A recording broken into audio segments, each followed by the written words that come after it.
Everyone, this is Shabir Musa, a facilitator in Wonka in AfroPHC. Great to have everyone here.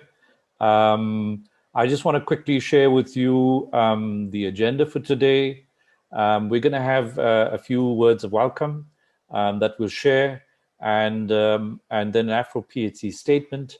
We'll go through a panel discussion. We're really grateful for the great panelists that have come together. But I think the most important thing is that you'll have an opportunity for group discussion, and we'd really like you to be part of that. So please stick around. I'm going to be just showing some videos, and we'll then go from there. These are welcome words, and I just want to say that my co-host, Bongi Sibanda, will join me shortly. She's actually around and will unmute herself. Bongi, perhaps you want to just say some welcome words as well before we move to others.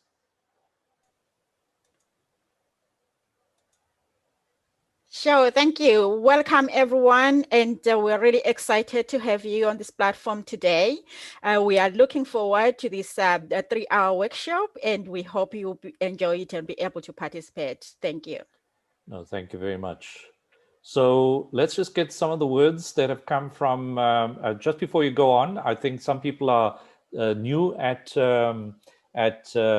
So if you are not very sure, please note that you have to hover over your screen, and then this bar or this menu bar at the bottom will pitch up. We've expanded a little bit for you to see. You can unmute yourself when we do need it, especially for the panelists.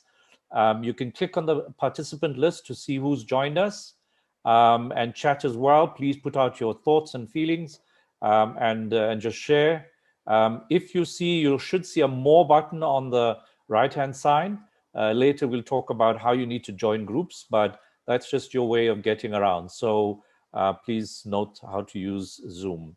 So let's go into these welcome messages. I think we've been very fortunate in having senior people across the world, global leaders of frontline healthcare workers. First, Wonka President Donald Lee. Hello, my name is Donald Lee, and I'm President of World Wonka. As family doctors, we recognize the importance of achieving universal health coverage, but UHC cannot be achieved without delivering comprehensive, person-centered primary care, which itself must be delivered by qualified primary care teams. As family doctors and general practitioners, we strongly urge the expansion and development of qualified primary care teams who work together, sharing knowledge, information, and skills to achieve the best possible outcomes for the designated groups of patients. I'm delighted that AfroPHC has arranged this workshop to address the issues of PHC workforce to achieve universal health coverage. This is already a huge challenge and will even more obvious over the coming 10 years as nations and development partners try to achieve the commitment they made to deliver universal health coverage by 2030. I look forward to hearing the outcome of the discussions with the inspiring health professionals within AfroPHC. You're on the front line health workforce. You know what coordination and training is needed to build those PHC teams. Please bring that knowledge and experience together today to show the way forward. Enjoy your discussions. Greetings from the International Council of Nurses, from our President, Annette Kennedy, our CEO, Howard Curtin, the board members, and the staff at large. It is indeed an honor and privilege for me to welcome you in this important workshop on taking primary health workforce issues forward under universal health coverage in Africa. I wish to extend my deep and comrade appreciation to Professor Shabir Musa for his commitment and leadership towards the development of this forum. When he first approached me, I asked him a question: where are the nurses? I further said, there will be no primary health care without nurses. I said so not because I'm a nurse myself, but because we all know that globally nurses play a critical role in primary health care, and in Africa that is even more. You will find a nurse even in deep, deep rural areas where there are no roads, no schools, no electricity. A nurse will be there rendering services to that community. We at times forget to include them in leadership positions of the structures we form and only remember them later. But we do have case studies showing nursing leading innovations and new models of care.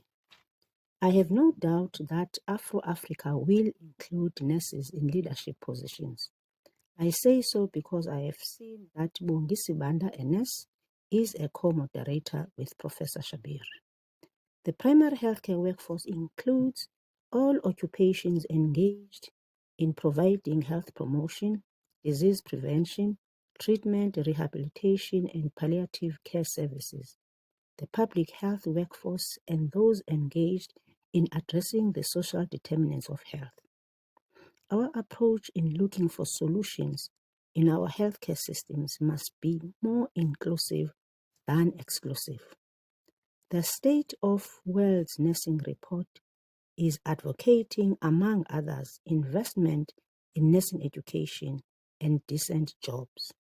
I am happy that among the panelists of this workshop is Jim Campbell, a Director of Health Workforce at WHO. Global shortage of health professionals that have been so much exposed by COVID-19 pandemic is going to worsen the situation in our continent, Africa, as professionals are going to migrate from developing to developed countries, seeking for the so-called greener pastures. We must gear ourselves for that.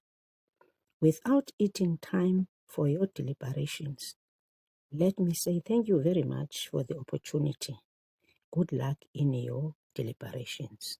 I thank you. Better.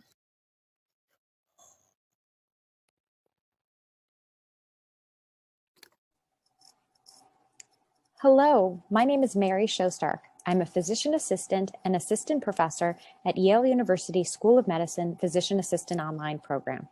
I am also on the board of directors of Physician Assistants for Global Health, a global ambassador to the American Academy of Physician Assistants, a liaison to EuroPAC, and communications director for the International Academy of Physician Assistant Physician Associate Educators. I'm also the creator of IFPACS, the student organization representing 27 different countries and over 300 students, which started in July, called IFPACS, the International Federation of Physician Assistants, Physician Associates, Clinical Officers, Clinical Associates, and Comparable Students.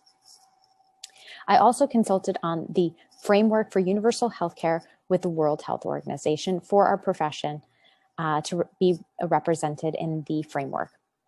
So I want to say thank you for having me today at AfroPHC, a very important conference to represent the healthcare workforce. I want to recognize that the physician assistant profession exists in approximately 56 different countries and under 14 different names. So you may have worked with the profession somewhere, either as a clinical officer, clinical associate, medical licentiate, community health officer in multiple different countries, especially across Africa and around the world. We are a valuable member of the healthcare workforce team.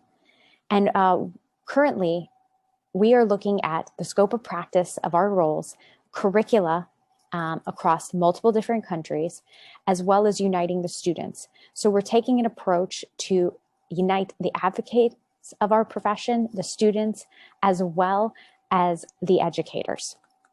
The professional goal for our work is to work alongside other healthcare professional teams to best take care of the patient, because we believe in interprofessional collaborative care.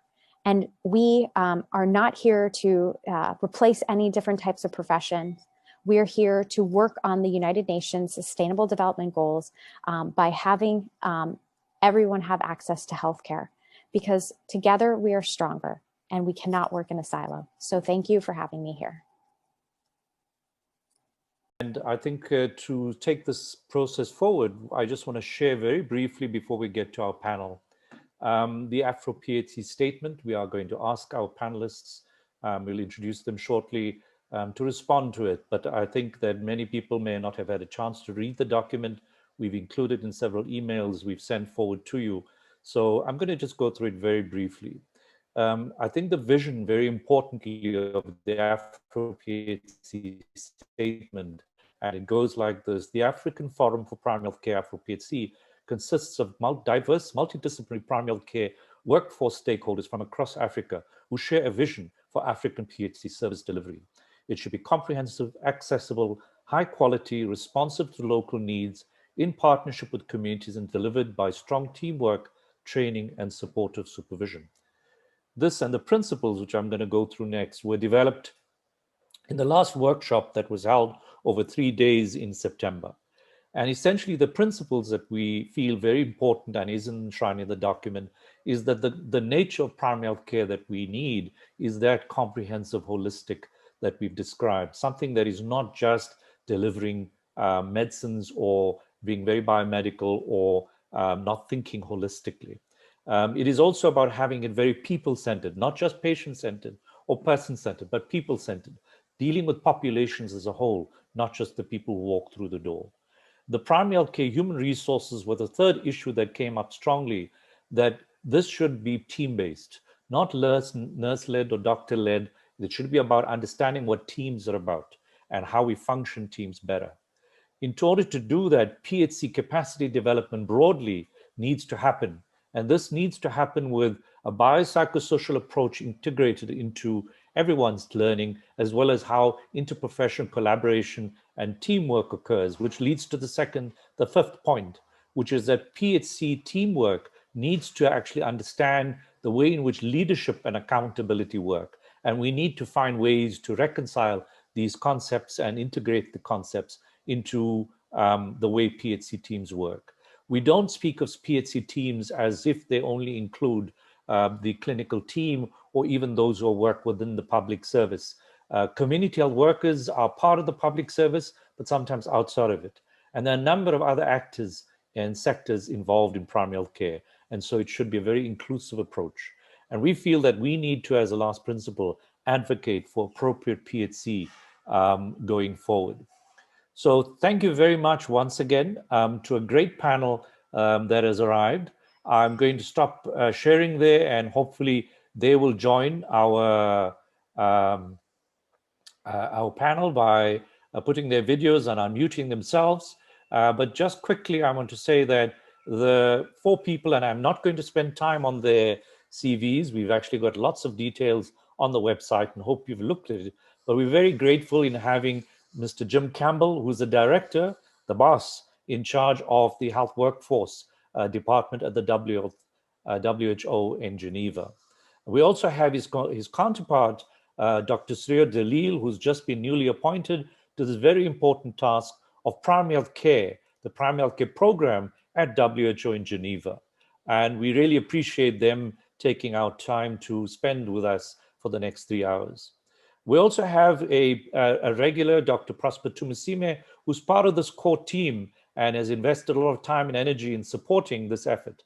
Dr. Prosper Tumusime is just retired, but he served as director of the Departments of Health Systems and Service Development, as well as Universal Health Coverage and Life Cycle at the WHO Afro office. So we're really grateful for Dr. Tumusime to join us. And then lastly, we have Prof. Joachim Osur, who's a technical director at AmRef Health in Africa, but also the dean of the Medical Sciences School at AmRef University, International University. So with that, thank you very much. And we really appreciate the opportunity to have such great people join us and share their thoughts. I want to also lastly introduce my colleague and co-moderator on this session, Ms. Bongi Sibanda, who's a facilitator also of AfroPHC and part of the core team and doing great, wonderful stuff. And she's going to, together with me, facilitate, moderate this discussion.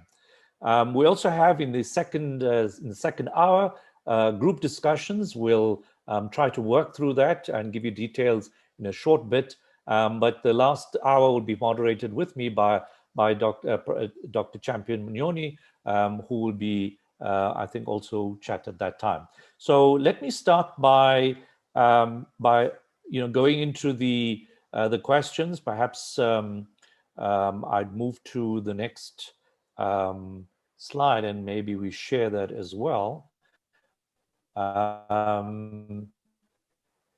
The questions we'd like to ask, and welcome Mr. Jim Campbell, so Dr. Surya Dalil, Dr. Prosper Tumisim, and Professor Shokun Susur. If you can unmute yourself and show a video when you chat, or just keep it on so that it's easy for you to manage the conversation.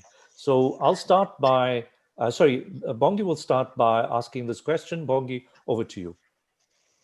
Thank you. Maybe if I may start by welcoming our panelists as well as our participants. And to start with, I'll go to Jim as the Director for Health Workforce. What are your reflections on AfroPHC statement and the priorities, Jim? Thank you, Bongi. Good morning, good afternoon, colleagues. It's Professor Shabe Musa Bongi, some familiar names on the participant list, and to others that I've yet to have the pleasure to meet with. Thank you very much for the opportunity to join the AfroPHC session today and engaging with the World Health Organization in headquarters, in the regional office. Great to see some of our former WHO colleagues also on the participants list today. Look forward to helping them. My apologies in advance. I will be with you just for this first hour, but in terms of the key points, we welcome the statement that you've produced. Let me just give you 5 high-level reflections to start the conversation. On the leadership and advocacy, we fully support the initiative to be very much an African engagement, linking to the continent, to the union, and not necessarily some of the regional classifications with acronyms that come forward either in the World Bank or in WHO. I think it is very appropriate that you look at the continent and drive an inclusive process of primary health care come across there.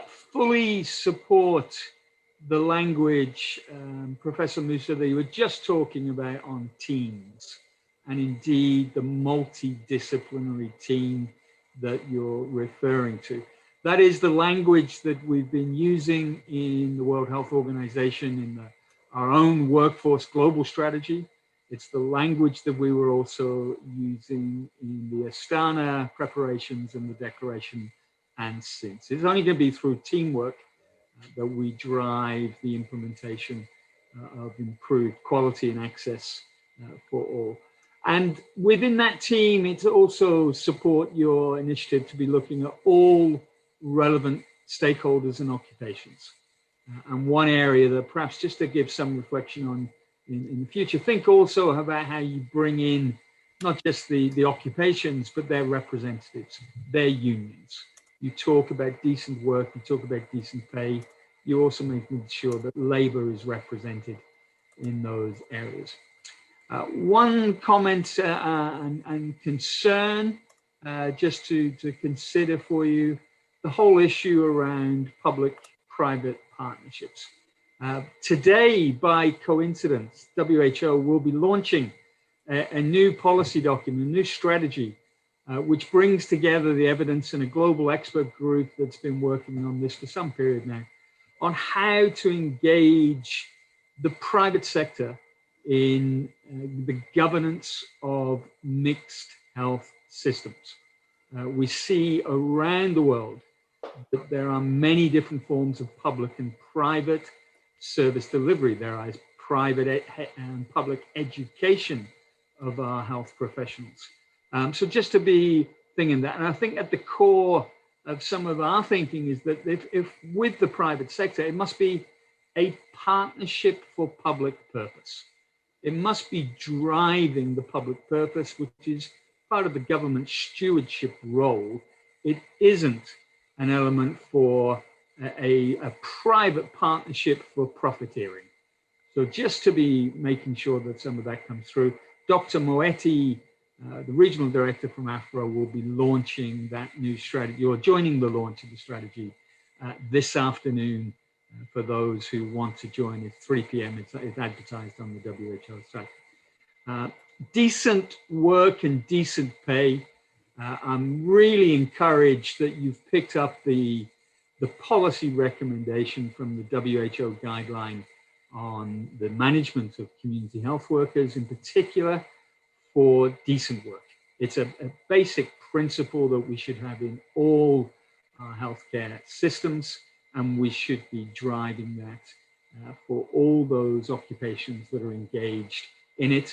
The volunteers are a fantastic asset and resource to our healthcare systems worldwide, and we don't have volunteer roles are part and parcel of that.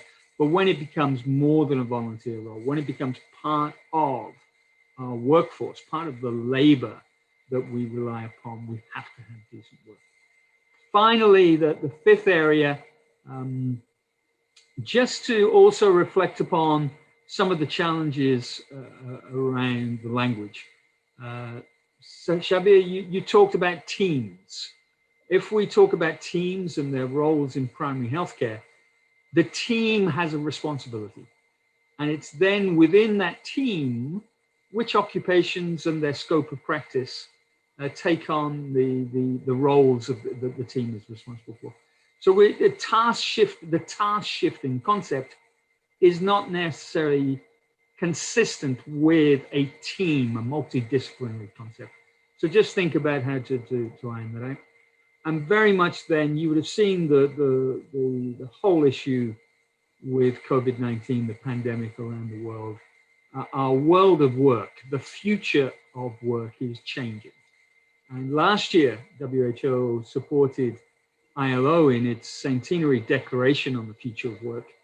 And the language there and the SDGs and the language is around education and lifelong learning. That we integrate that fully into our health and care professions, into our health and care teams. It's education and lifelong learning. And it very much takes us away from a traditional perspective of us training people. It's much more about people engaging in their lifelong learning needs to ensure that they deliver quality care at all times.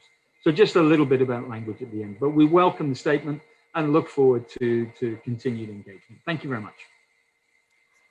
Thank you, Jim. And it is quite reassuring to know that our language is consistent with that of WHO. So we talk about patient-centered care, collaborative practice, multidisciplinary team. And the points really you raised, particularly around task shifting, especially from a nursing perspective, we are moving away from that word completely because what we need really is a practitioner who is competent to holistically look at the patient. And this is the reason why we are absolutely advocating for advanced practitioners and clinical officers, clinical associates who can actually look at the patient holistically. And to move to our next panelist, Dr. Dalil, if you can give us your reflections on this AfroPHC statement and the priorities that have been outlined.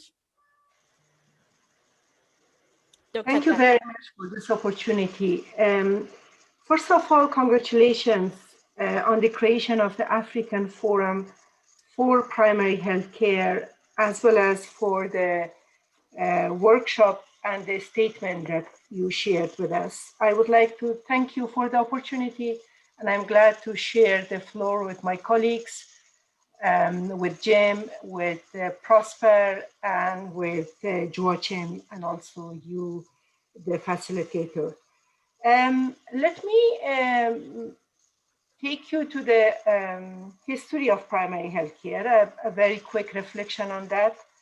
It started from 1978 with a remarkable declaration of Almata that was rooted in social justice and solidarity and in equity, and in putting people, families and communities at the core of decision making. 2 years ago, global health countries, experts, partners came together and renewed that agenda that is important within the SDG context, within the Sustainable Development Goals, and in order to make sure that no one is left behind. So back to the equity agenda, and that's why the PHC renewal came back to the global health agenda.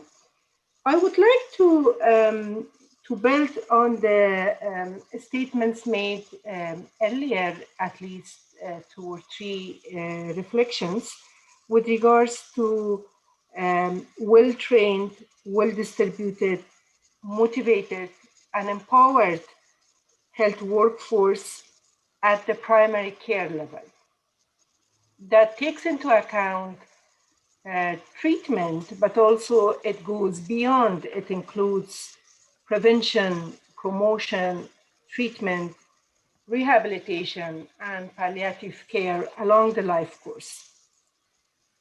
And the supportive environment, the enabling environment where this multidisciplinary team work and perform, and the continued learning, opportunities for learning, for continuum of learning, for career development, as well as issues related to safety at the workplace. A workplace that's free from discrimination and harassment, and have space to deal with that in a proper and objective way. Also, issues related to equal pay is equally important. I would like to also bring into the discussion that 70% of health and social workforce across the world are women. And this requires that strategies for recruitment, for training, for deployment, for retention are gender sensitive. And investing in the health workforce is an opportunity to create decent employment opportunities, particularly for women, and especially for young women, and also for all women and for youth. And in that context, their career development opportunities to go progressively into the decision-making positions is important. Four important issues. First, optimize performance, quality, and impact of the health workforce through evidence-informed policies and the environment, the enabling and supportive workplace that I already mentioned. Second, align investment in human resources for health with current and future needs of the population and health system, taking into account labor market dynamics and education policies. Third, build the capacity of institutions at subnational, national, regional, and global levels for effective public policy stewardship, leadership, and governance of actions on human resources for health. And fourth, strengthen data on human resources for health for the monitoring and accountability of national and regional strategies. I want to add that there is a sizable workforce that are in the informal sector, that are working in the pharmacies, in the small private clinics, at the community level, or in the market, in urban cities, or in the rural areas, and that's equally important to be taken into account when it comes to human resources strategies.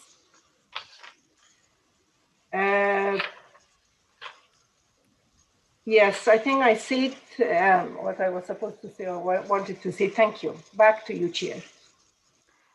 Thank you, Dr. Talil. You absolutely touched critical points there, particularly around workforce modeling, which really has been an issue across the continent. So we have a high rate of gaps in our health professionals delivering care.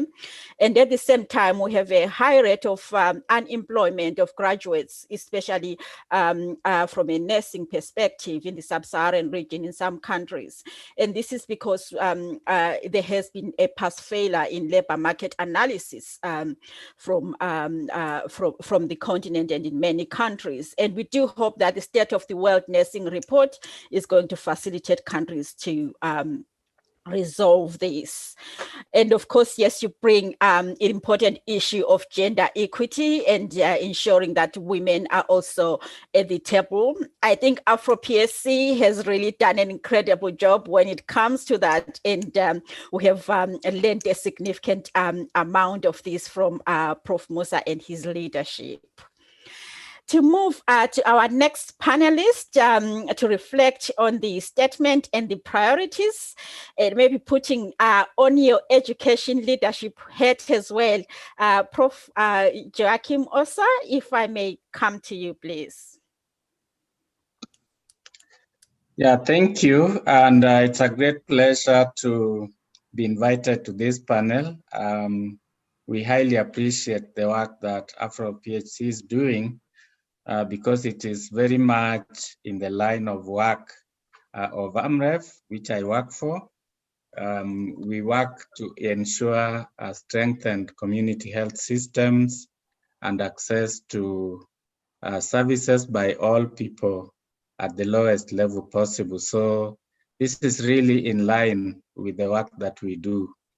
And so from the perspective of where I work, the statement is really very good. It is what we need.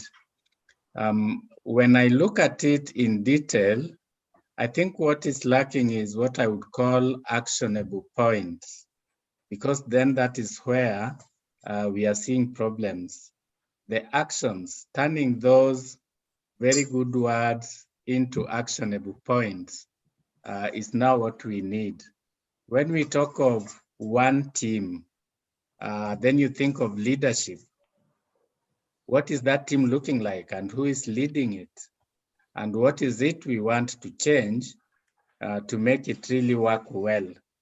Somewhere in the statement, there is a mention of health in all policies. And so if you have health in all policies at the lowest level, it means you even have agriculture, people in agriculture, people in animal health, people in business and trade. All these people are involved in health. So when you're forming a primary healthcare team, who is included there? And how do we make sure it works? So it is the nitty-gritties of how to turn these very good recommendations into actionable points that I see as a big task that we have to think about. I would also like to mention that when we think of primary healthcare, it is really, there are three things. One is that there are community systems in place everywhere you go. They may not be the same, but there is always a community system, a community health system that in some places is sociocultural and traditional, that tends to trust some things and distrust others. And so it needs to be strengthened in a way that it adds value. And at the same time, then the formal health care system comes in place and tries to interact with this community health system. And there is always a gap between those two, where you find then that the formal health workers see the community health workers as those people doing their thing. In some places, it includes even herbalists and so on. And then those people also see the formal health workers as those people doing their thing. How do we form one team? What actionable points do we need to bridge this gap, to make sure that we really have a functional team that is able to deliver primary health care that respects the existing systems in communities, but also appreciates that healthcare is a science, that we have to stick to some basic scientific principles. So for me, it is all about the nitty-gritties of making these things work. I think we all believe in the principles that are in this statement, but the details, that's where the devil is, and how we make sure that it works. Think of what money we need to do it. And I know one of the recommendations is in the statement is that we should have financial resources to do it. But how much do we need to do it? How is that financial resource structured? When we think of resources for health, how much goes into supporting primary care teams and to do what? What aspect of that care, procurement of commodities and so on, how much goes where? That is where the details are. And I think we need to define those so that the principles we have become transform into health for our people. So that is what I would say. The statement is good. Now we need to go into the details and make sure that those principles are actionable, and we are seeing the result of it as good health for communities in Africa. Thank you. Thank you so much, Prof. Usam. And you have really touched important points there around the financial, the need to invest into healthcare and healthcare workforce. But we certainly know that from an African perspective, not many governments have actually honored the Abuja Declaration. And to date, we have a significantly low proportion. I think the WHO Afro report states about 5 countries have only honored the Abuja Declaration so far. And to take us to the next, but not last, points on this topic, it's somebody who knows very well how health systems work in Africa and who has been at the helm. And I would like to say that I was extremely disappointed to read retired. When I saw this coming out on the list, I wasn't even aware that Dr. Prosper Timsie has retired, but we definitely know that no leader retires, and especially from an African perspective, will continue to knock on his door. Dr. Prosper, what are your reflections on AfroPHC and the priorities? Thank you very much, Bongi, and thank you, Shabir, for the invitation. And of course, I thank the core team for organizing all this, dear panelists and delegates. I have a few reflections that I just make. And first of all, I want to appreciate the statement and the content in the statement. I think it goes very well hand in hand with the discussions we've had, not only in the ratio, but elsewhere outside with other stakeholders. It does bring out the principles of the forum, but it could have been more powerful, I think, if it clearly outlined the actual aims and objectives that we are trying to get to by this forum in terms of health workforce for PHC and UHC, about the health and all policies, and I do appreciate that. However, that multi-sector nature of health is not coming out strongly in the statement, as it is only mentioned as a small component under the advocacy part. So unless the multi-sectoral nature of the health is addressed right from the beginning, including social and other determinants of health, there will not be much progress in health. Health just goes beyond medical health, and I agree with Joachim for bringing out the other players at the grassroots level. We need to bring them in as part of the team. The current and future environment, as we all know, consists of highly evolving technology all over in the world, including Africa. And Africa cannot address primary healthcare without taking advantage of technology, either health technology or information technology or other technologies. the statement is silent on the use or exploration of use of technology. And I think we possibly may need to go into that. A key principle that may need to be added is that of sustainability. And are able to achieve a lot, but in the long term, these achievements are not sustained and sometimes are not built upon. We often keep getting on new solutions coming. So it's important to identify ways to sustain what we achieve and also build on locally generated approaches. So there are some approaches that will be local and to the local context in Africa that we need to propel forward. I also feel that, and I think this was also brought forward by Joachim and others, there's a need to be very clear and deliberate on how the primary healthcare services should be financed. We talk of financing, but we know that's one of the impediments we always meet. We have good plans all the time, but they are not implemented because they are not financed. So we need to look at how we can finance primary healthcare, not only by the public sector, but also by the private sector. In the way forward, we need, I think, to go beyond advocacy. And I agree with Joachim's proposal to come into some kind of actionable. We should be able to go beyond advocacy and also even be able to have the ability to track progress and identify those critical areas or gaps that will require action to expedite progress. I think that would enable, would sort of enhance the ability of the forum to be able to have good evidence to say, look here, we agreed to do this, but we are not yet there. And because the A, B, and C are not being done, can we work on those?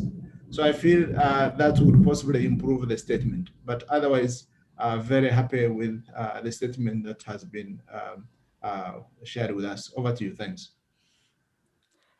Thank you, Dr. Prosper, for sharing your views there and highlighting the need for a multi-sectoral approach, which can really not be overemphasized. Not only do we need to collaborate within the health system itself, but beyond that. So thinking about the social determinants of health, as you rightly mentioned. And of course, digital health has become key, and COVID-19 has demonstrated that. Not only in terms of health service delivery, but also in education workforce. And that certainly is an important aspect that needs to come up in the AfroPHC statement, as you highlighted. So we have heard from the reflections from our four panelists and the priorities on the AfroPHC statement. And to take us to the next stage of the questions is Prof. Musa. So I'll hand back over to you, Prof. Musa. No, thank you very much, Bongi. And that was a very stimulating contributions. Really appreciate all the comments. I'm just swimming thinking, how do I actually fit all the kinds of issues that pop up based on about 10 minutes left. I want to just say, pick up some of the issues. I think that Joachim and Prosper pick up a very important issue about how we, in fact, get further down the road to get to be, in fact, having actionable documents.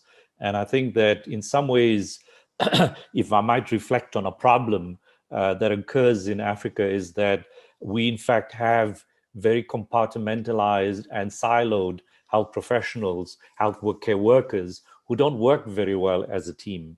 And I want to just raise this question with Jim. You talked a little bit about it when you said, task shifting is not the same as teamwork. What do you mean by that? And how do you think we should be exploring teamwork that is not, what do you mean by that? Do you want to share a little bit more? Because I think that's at the heart of the problem in human resource issues. Indeed. I mean, I think, you've got to remember where task shifting arose from. It was very much in coming out of the global HIV/AIDS epidemic, looking at scope of practice. It was looking at whether or not, and Bongi is somebody who demonstrated an advanced practice nurse, whether we could devolve some responsibilities in the primary care teams to other occupations than a physician workforce. And then from there, you know, could we devolve certain parts of the primary healthcare essential interventions to people with sort of an occupational title of community health worker? And very much from that. But actually, when we're talking about primary healthcare, and we're talking about, as Soraya mentioned, you know, we go back to 1978 in the original declaration. Primary healthcare is the team of all occupations. And in that team, yes, we may have a different role and responsibility for different occupations. Clinical leadership, clinical supervision is going to come from the specialist in many instances. But with the role of advanced practice, the team can distribute different roles and responsibilities. So it's not that you can't shift a task out of the team still has to do the task. But you may delegate or devolve or ensure that regulation allows people to practice to the top of their education, the top of their scope. If I may respond quickly, Jim, do you think there's no need for doctors within Africa to be in primary care? Just quick, I know it may not be exactly what you're saying, but I'm being provocative. No, not at all. The clinical leadership, we absolutely, primary healthcare extends to the specialist roles, obstetrics, gynecology, pediatrics. It's still there in the package of care. And we still need the clinical supervision and leadership, but there are many opportunities within the essential interventions where advanced practice roles and other roles can take on some of that clinical responsibility. It's absolutely 100% clear, provocative question, but definitely the clinician, the medical clinician is part of the team. No problem. I think that's a consensus, you know, thank you for that. And I think that's an important point. And it's kind of, if you look at the document, it includes doctors as part of primary health care as a consensus of the group that was there. I mean, just a little aside, that document there was a question when we were sitting and crafting the document finally, do we try to make this a document that reflects the discussion, or do we craft it to speak to policymakers? And we eventually decided, no, it must be something that people feel trust in it, that listen, as a group of professionals, we've come together and we've crafted a document, it reflects our views, and they're the primary audience. So in some ways, its limitations are because its audience is the actual people we are, you know, our constituency needs to be a team and think, share values. So I think it's got its challenges, but I think the point is very important. So we need to unpack those issues. I want to just go to Saraya quickly and just ask the question, you know, Saraya, you raised the question of, you know, many very important issues, the question of really career development, gender equity in that, and how we actually support that.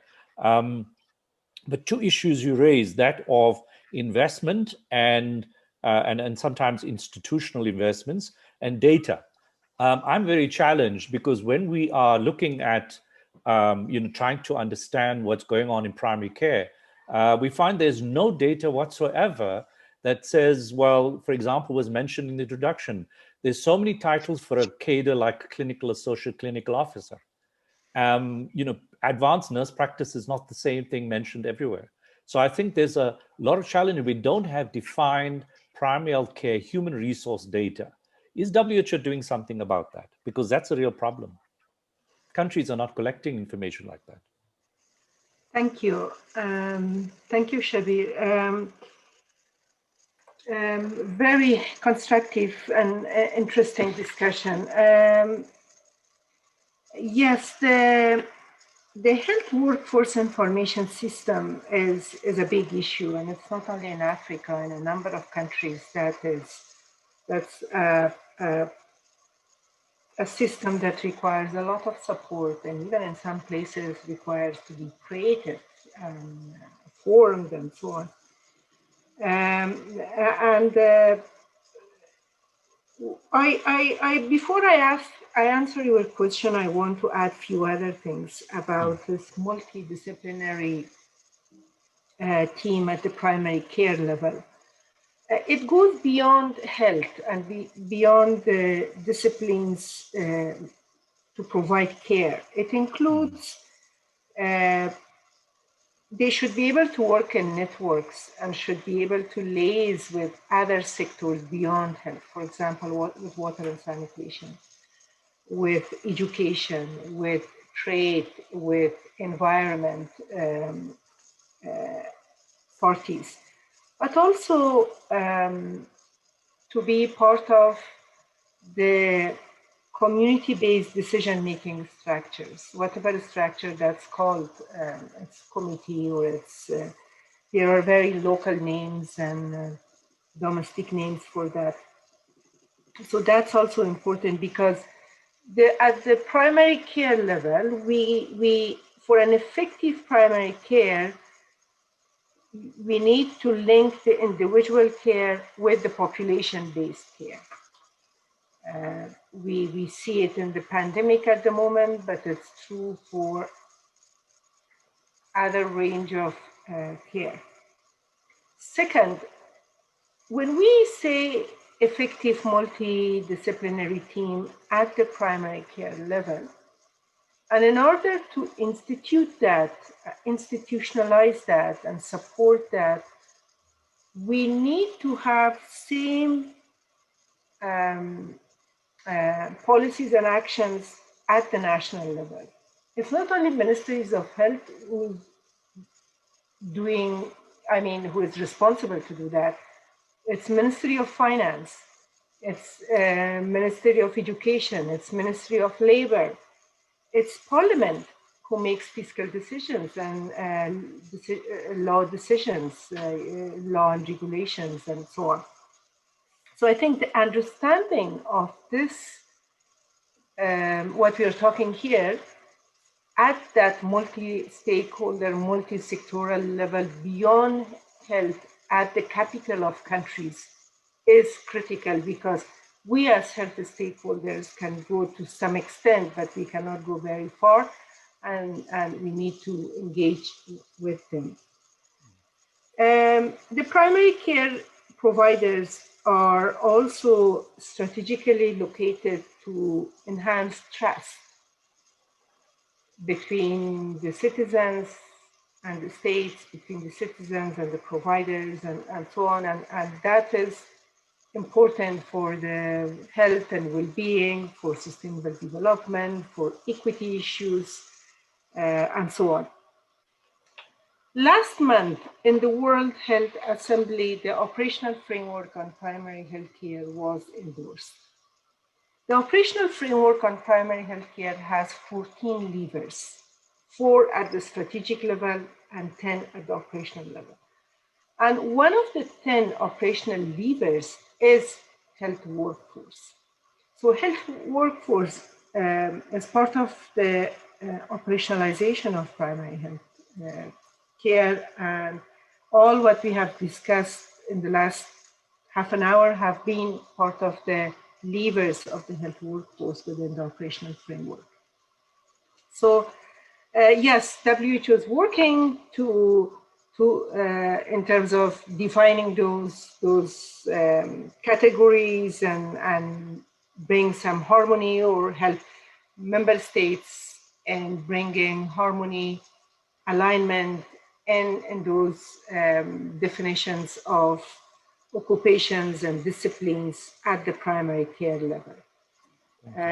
So I would like to stop here. Over to you. No, thank you very much, Surya. I think very insightful comments. We don't have too much time, so I'm just going to ask these last 2 questions to both Prosper and Joachim.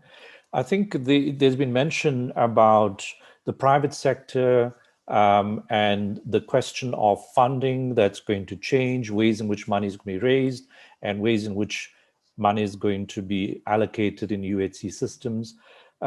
Prosper, do you mind just sharing how will that change the equation? And before you go, I just want to say, I work in Soweto, and I actually look after not just patients, but a population, which is 30,000 people. And I do it together with a clinical associate and nurses, community health workers. We work as a team. We're a solid family. We try to figure this out. But what I see is we'd love to have that private sector GPs follow that, but there's struggles to actually, they can easily do this. And then in the facility itself, we find that managers are just not able to manage basic practice. They'll end up having these very large institutions. Will the new UHC systems change the equation where there's opportunities for very decentralized teams to look after populations like I do in Soweto? Prosper, do you mind sharing some insights around that?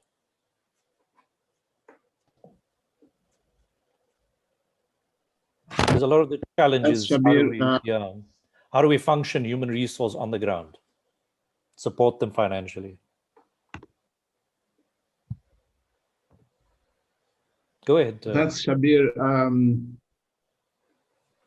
Yes, I think you and me and many others, when we started working in the health sector, all we knew was that there was always a plan that was made from the Ministry of Health and where the money was decided with the Ministry of Finance to allocate to the health sector.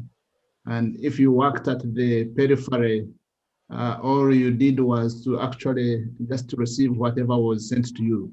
And you were not even part of the discussion, part of the planning that took place. And yet at the periphery, that's where the people know what they need and what they need to do. So they would help in getting, first of all, identifying the real requirements that are needed at the grassroots level, and quantify that, and use that to inform the plans that are going to be discussed higher up, so that the allocations are sort of informed by the requirements that will come from the decentralized level. So that's one, in terms of basing the funding planning on the actual needs, the prioritized needs from the periphery. That, however, by itself will not change a lot unless there is empowerment of the lower levels, so their funds, and they have the ability to actually utilize the funds according to the needs that they have expressed. And they need the capacity to do that through appropriate laws that would guarantee that money would move directly to the lower levels without necessarily having to go through the ministries, for example. And then there would be laws also which would allow them to be able to utilize that money in accordance with the financial situation in the country. They also need to have support for the technical people in the other areas, financial management and administration, that would actually enable the logistics in terms of how money moves from one place to another and how it is accounted for and so on. So again, that needs to be worked out. So they need a policy that moves money directly to the lower levels, but there is also need to have appropriate mechanisms at the lower level to enable the right procedures to be taken and to have better accountability required, and to involve the local people. I think in most cases, there are local constituencies at the periphery who then would look at what funds are available and how that could be managed. But then also, I think the other important aspect bring out is that money that comes from the Ministry of Finance. They should have the ability and be enabled to start actually engaging potential sources of funding locally and raise money locally. There's a lot of money in communities that if targeted, would actually bring a lot of income that could propel the health services. I think improving resource mobilization also at the lower level is important, and we need people that deal with that. Over to you. No, thank you. I think that, that is my experience, is we need a really strong, empowering, enabling environment for people, both providers and communities, to figure out the needs and do it. It begs a professionalism amongst, or a certain degree of capacity, like has been said, not narrow approaches just to tasks, but how do you actually work as a team? What are the principles around it? And as a clinician, as an academic as well, in my little Soweto clinic, I wish the system would respond, like Prosper just said. But Joachim, if I were to look at the educational systems in Africa, are we really teaching our health professionals and generally the primary healthcare team? Are we doing the right stuff in education? What are the challenges? Very briefly, and then we can move to the group discussions. Yeah, I think there is a problem. We always having problems matching the academic qualifications to the tasks. And many times people have to train again in the field after they are qualified to do the work. And so skills-based training would be very important in health. So that the people we are graduating, and especially this is even more important in primary healthcare and community health, and how you deal not just with the disease, but with psychosocial issues. I like the approach of biopsychosocial, which AfroPHC has taken, so that when you have a health worker or someone dealing with health, they are comprehensive enough to know that they're dealing with a comprehensive person from a community, from a family, who is not just a malaria case or a HIV case.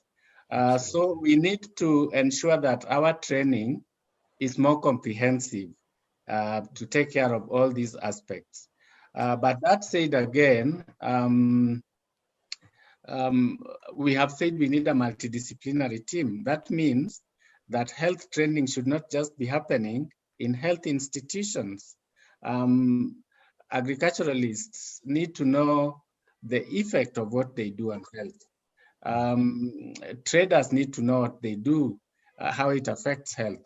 So we have also to democratize health training beyond medical schools and nursing schools and public health schools into those other sectors.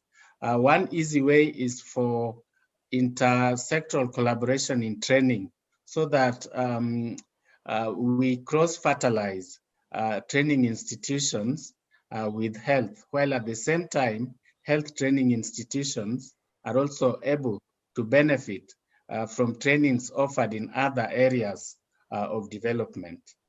Thank you. Thank you very much, Joachim, and really appreciate all of you and the contributions you've made to our discussion. We hope we can do exactly what you've asked us to do, to get more actionable, to start thinking, and that is the task of the next hour. We've gone on quite long. I do apologize for my cat, Azura. She's never been as cuddly as today. So she's clearly attracted by all your vibes. So I want to say once again, thank you. I know that Jim has mentioned he's leaving. Soraya, thank you very much for coming. If you need to leave, if you can join us in our discussions, we'd love it. Same with Prosper and Joachim. I want to just go forward, and we are going to take all your ideas. We've recorded it. We're going to now spend time in rooms, and I want to go through this, showing you how to do this, and you're going to break out in rooms. I've also allowed certain people as co-host, and hopefully they land up in the room. I'll just redistribute them to make sure they do, and they can help facilitate the discussion. We do want you to take your chats or your group discussion, and your facilitators can just capture some notes, stick it into the chat room, chat discussion when we come back. And we'll also use Mentimeter. So let us just get a quick idea of how to use Mentimeter. And if you can just try to send us some messages. So here we have Mentimeter. If you just go to menti.com, if you've done it, hopefully on your phone already. I see some people have already begun that. And once you've downloaded to your phone, you'll see that screenshot on your left. Once you've got that screenshot, you just have to enter the code, which is at the top. So if you look at the top, you'll see the code as 9097979. So that's the code. We're going to go to the next slide, and the code is there. So if you want to write it down, but it's always on the screen in front of you, it'll be there for the rest of the time. 909779. So if you can start putting in your thoughts and especially your hearts, I really appreciate that. I want to see a stream of hearts. Wonderful. We've got 4, 5, 6 growing. Wonderful. Keep it going. You can give us your feedback. Can you tell us which country you're from? Really appreciate seeing where you're coming from so that we get a sense of the mix of people in this forum. I know we have quite a few participants. We've got more than 80 people and lots of them very, very prominent PHC activists in Africa, South Africa, Zimbabwe, Kenya, Uganda. Wonderful. Keep it going. I think we want to get to at least half. We need you to be engaged because the next hour of discussion, we need everyone to have their say and tell us what's going on. Bongi, what do you think? What's been happening so far? Well, I think it's been really a wonderful session. We have come up with some of the important discussions really around workforce modeling, education, really making sure we have a workforce that's fit for purpose, and important points brought by all 4 panelists. So I think it's quite an exciting discussion to take to our next stage. Yeah, for sure, for sure. So keep flowing it. I'll move on to the next slide. And if you can keep putting this information, you have information that, I mean, the questions are still there. So we can see it later on the website. What's the final result? So just keep putting it in. I see some people are also putting it into the chat room, but thank you for doing that. We'll try and pick that up. Now tell us what's your profession. And if you can use the code, if you look at it, it's 909779 in the chat. I've just added it in. So please put it in. We've got lots of nurses, and then we've got a mix of people, medical doctors, family nurse practitioners, so there's a whole bundle of people around the table here today. So keep running through it. We want to make sure that we get a sense of all the people here, and we may come back to it at the end. So don't think that you're going to get away from not putting it in. So please get to your menti.com, download it, add in your code, and put in some information for this meeting so that we can get a sense of it. So I'm going to just quickly tell you how the breakout's going to work.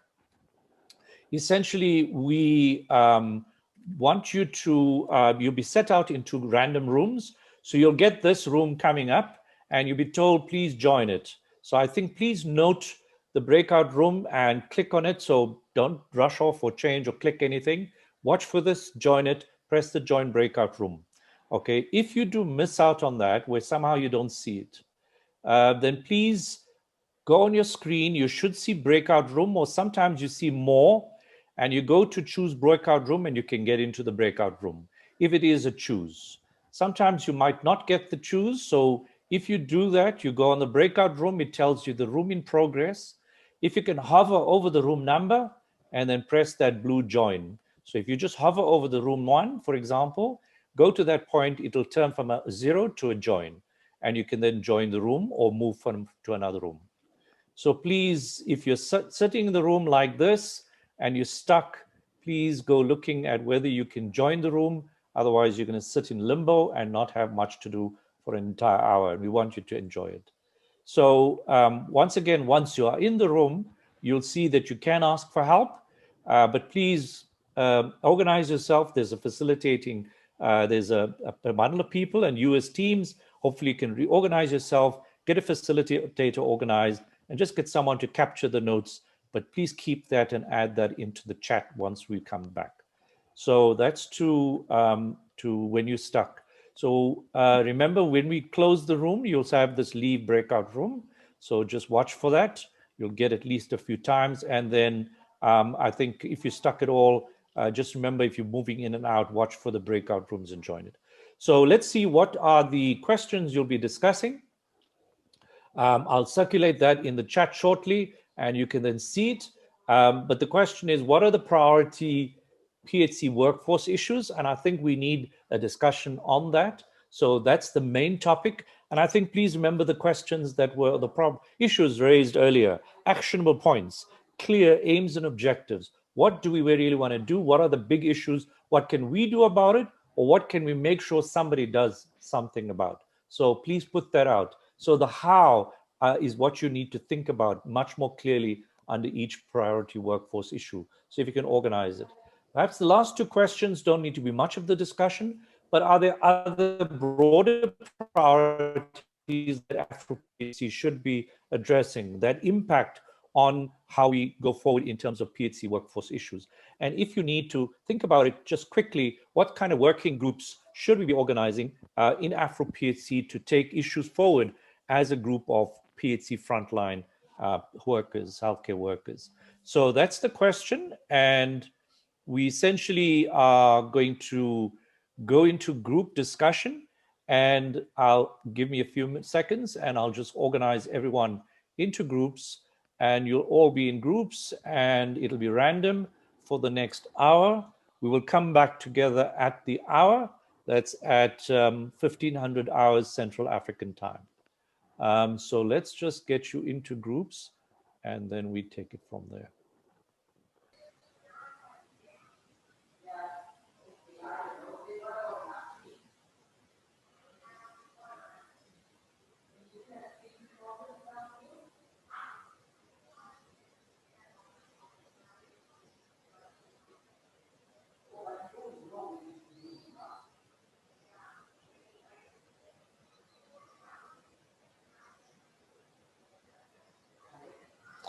Hi, everyone. Welcome back.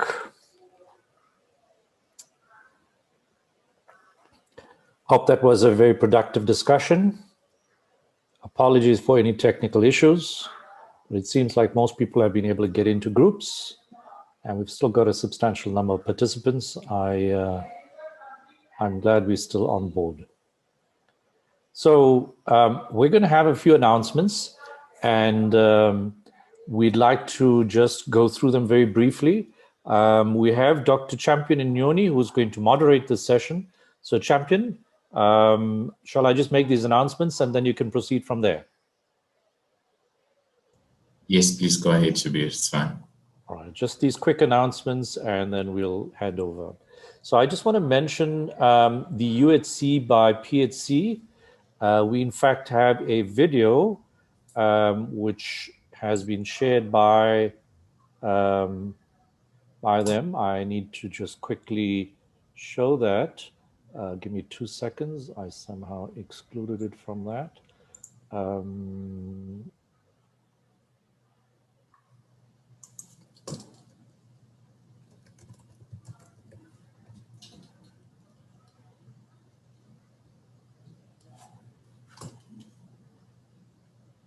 Here we go. I'll just show that in a second.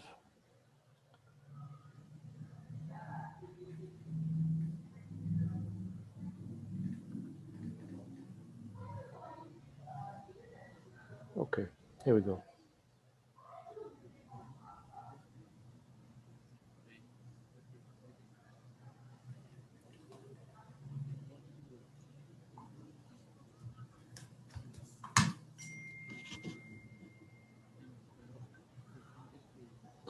Sorry about that. To explain the 30 by 2030 campaign that we are organizing with people from all over the world in order to achieve universal health coverage and primary health care through this campaign. And of course, there's a long history in Africa of development of family medicine and primary care. It started in Durban in 1997, with the Prima Famet network being established then later on in the 20th century. And nowadays we have this beautiful report that is still the historical base of cooperation from South Africa and then to the SADC countries and now all over Africa, East Africa and West Africa. And today we start a new campaign in order to strengthen primary healthcare worldwide. And we do this through a petition. And I invite you all to sign this petition as soon as possible by going to the website. This is the basis of what we want to explain to the world. It's an article that has been published recently in November in the WHO Bulletin, and where we explain the background of this campaign.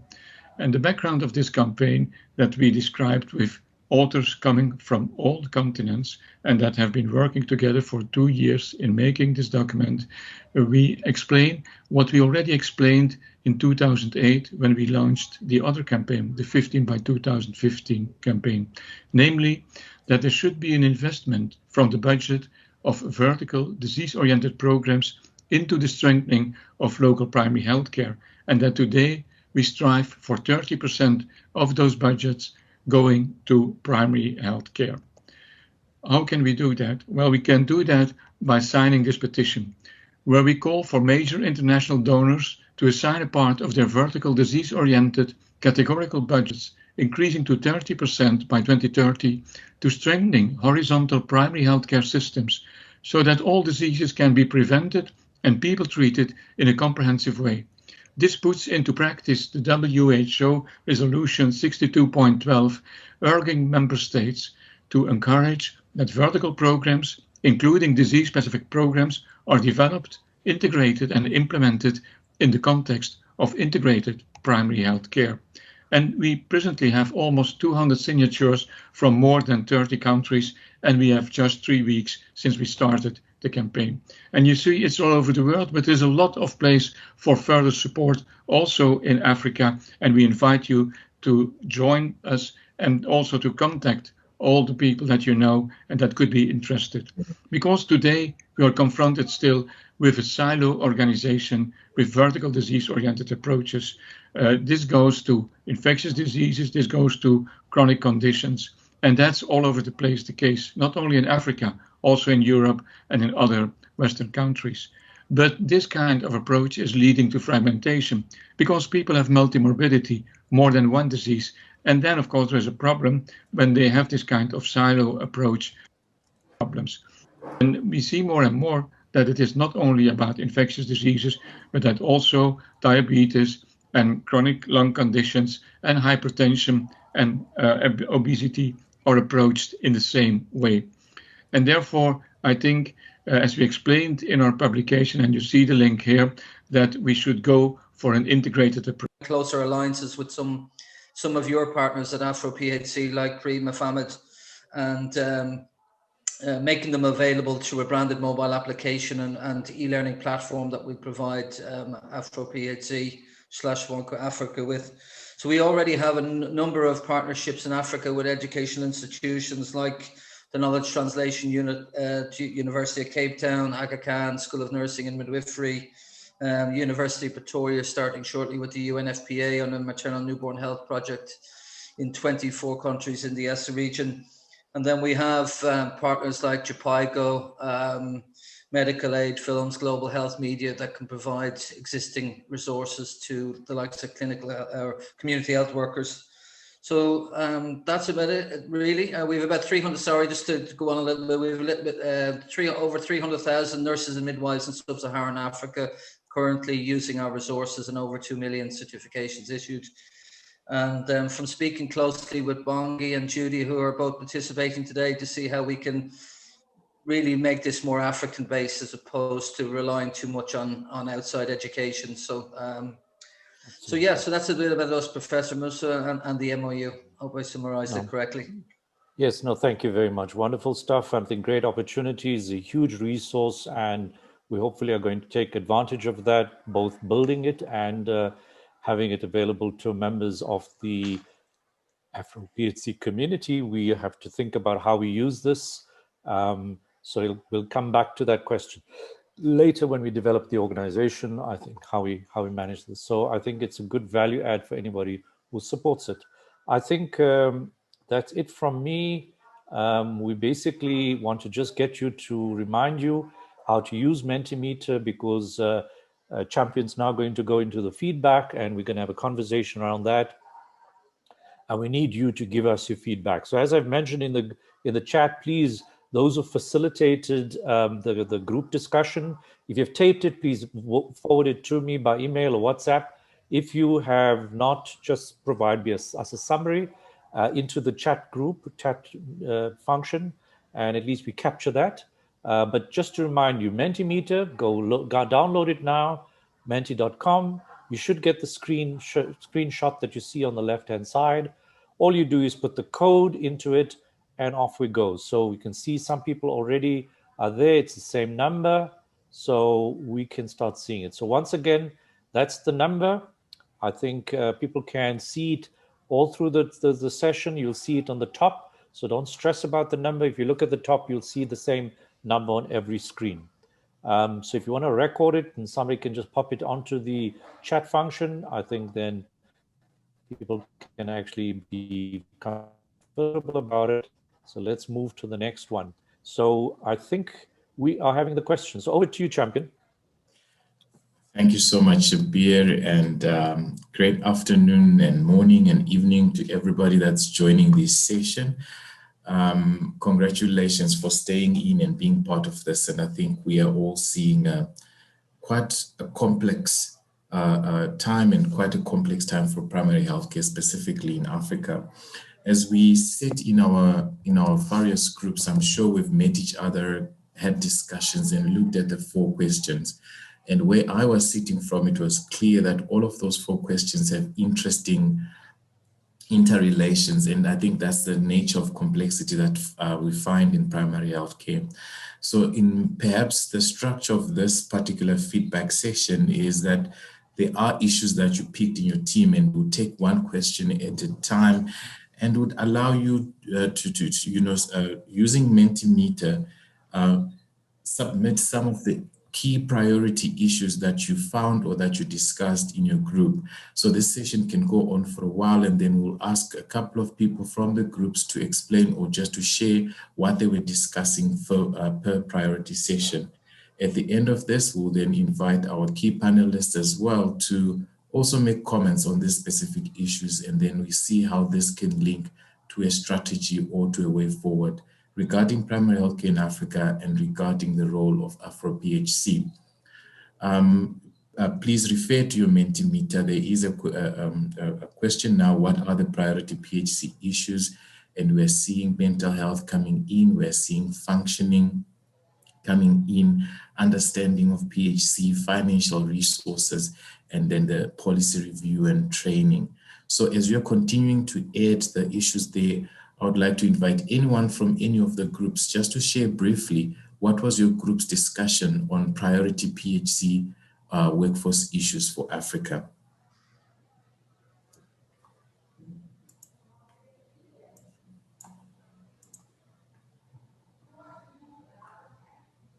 I think if one of the facilitators can step up, yes, just to give us a little bit. Yeah, thanks, Champ. Absolutely. Any one of the facilitators in the groups to share how your discussion went on priority issues? I can speak to group 1. Yes, thanks. Conversation in group 1, the priority issues that were identified in our group, one main issue is brain drain, brain drain both from the primary healthcare level and moving outside of countries. A second issue was primary healthcare practitioner wellness and resilience.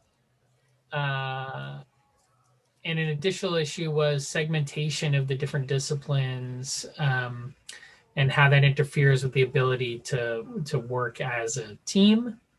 And finally, the movement of skilled hands into secondary and tertiary centers, leaving the primary level without providers that can offer the quality of care that patients desire. Thanks so much, Jeff. Jeff, which group were you in? Group 1. Group 1. Oh, okay. Oh, thanks, Jeff. I think this were also quite closer to some of the areas that we discussed in our own group. Any other additional or any other group leader that would like to share? Are your issues similar? Are they different?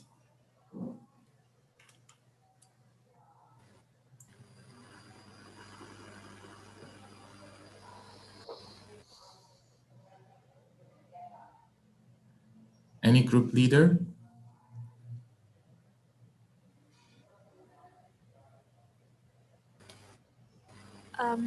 Hi, I am Bisma, and we were in group 8. Mm-hmm. How are you So discussing issues? Yeah.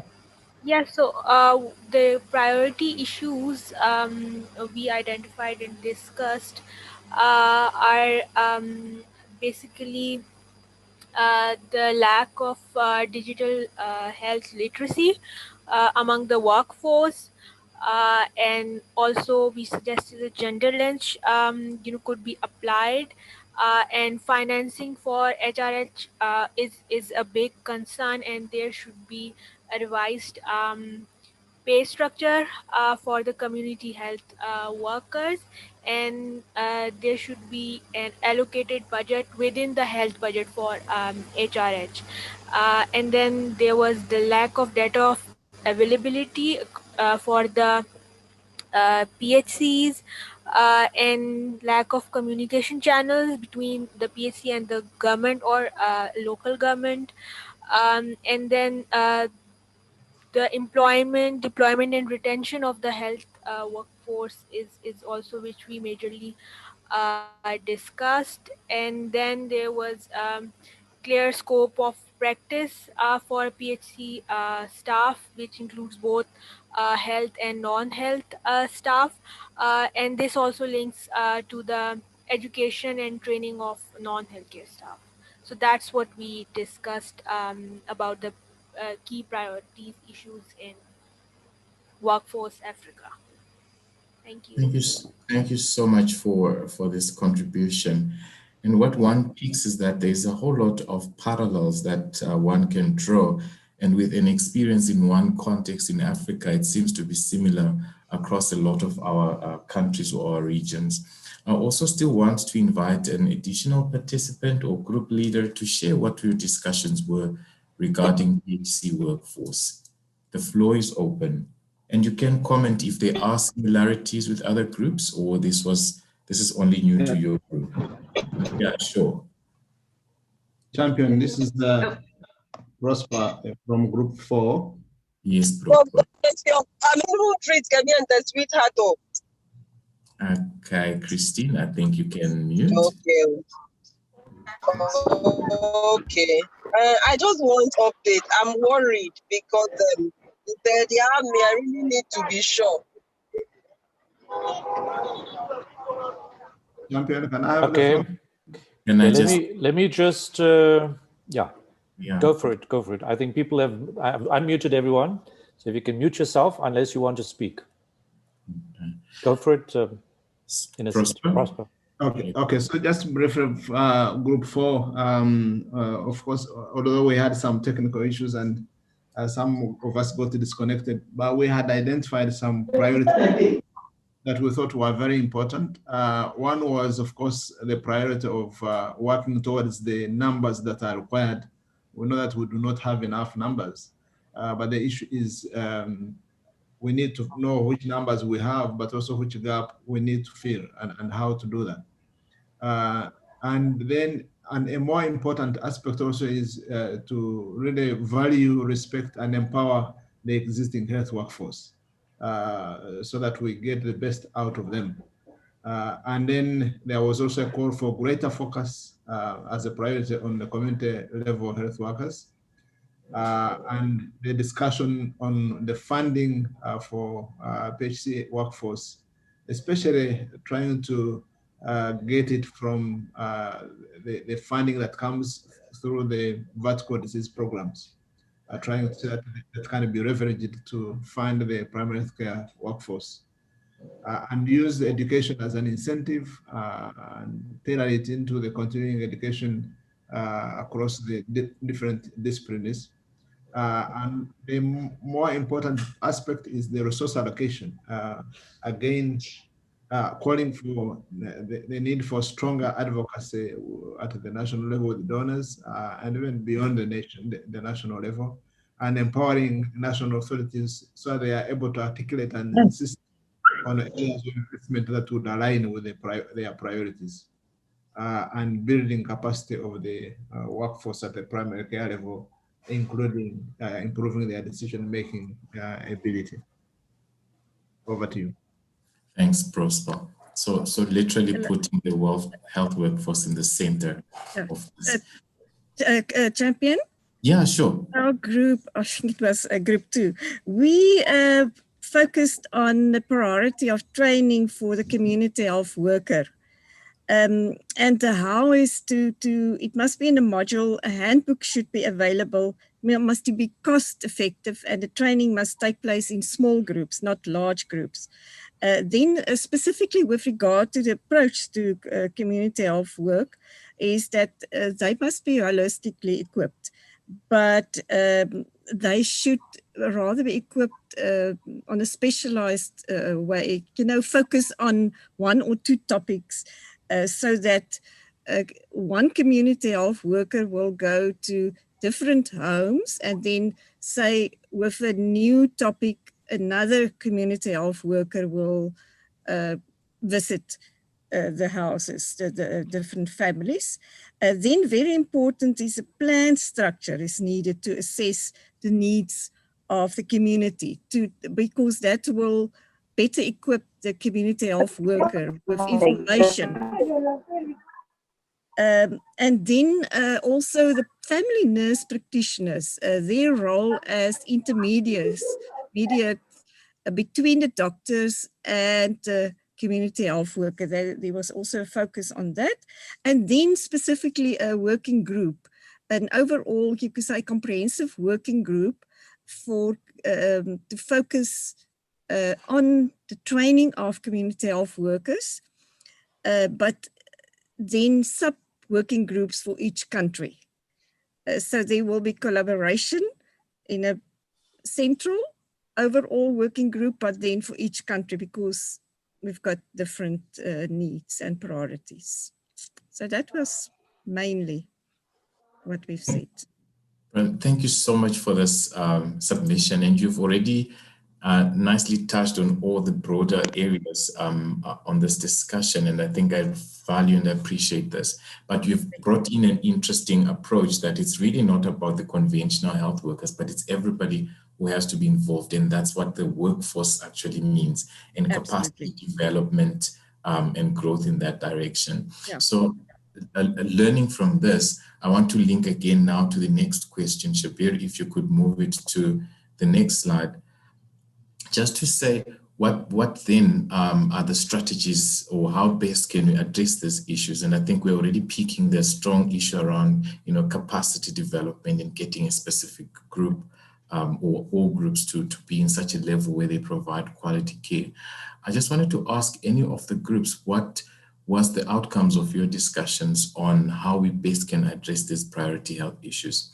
Remember, you can still also send in through the Menti app, and some of the responses, all of the responses actually will pop up on the slideshow.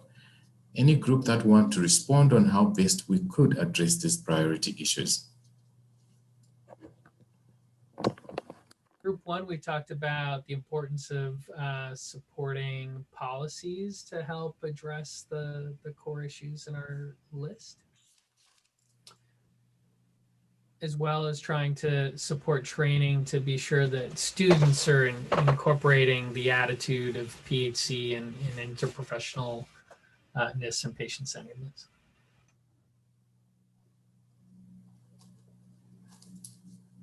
Thanks, Jeff. Any other groups? Yes, it's Dr. Aki here. Can I come in? We were in group 5. Yes. So just to give a summary of some of the key issues that we identified, the first one was policy development. Then there was training in primary health care, skills retention, and then resource allocation. So we looked at those broadly, in broad terms. Those are the key areas that would affect, primary health care in most of the developing world setting. And the solution to that is that what we observed is that at that level, policy development level, you find there primary health care, people working in primary health care are never involved at that level in terms of policy development. So you find, like in some countries, it's public health specialists who are involved in policy development, which of course will affect the way primary health care functions. So our suggestion was that at that level, at a government level, specialists in primary health care should be involved. Then training, there should be standardization in training of primary health care specialists and people working in primary health care, of course, including your community health workers across the board. Then the issue of skills retention. I think if there is recognition that these are a group of, people who are looking after the majority of the populations in all the countries, there should be an appropriate recognition by the government, the departments, in terms of remuneration and other things that can keep people in working in keep those skills in primary health care. Then in terms of resource allocation, currently it's skewed towards it's kind of like hospice-centric. In other words, primary health care gets the crumbs. We are under the table. The hospitals are on the table. They get the big chunks first, and then we just get the crumbs. So resource allocation needs to be realigned with the priorities and the health needs of the populations, not necessarily people who end up in the hospitals. Thank you. That's a very well thought response. Thank you so much for your submission as a team. Any additional group, or maybe one more group that wants to comment on how best we can address this from the various groups?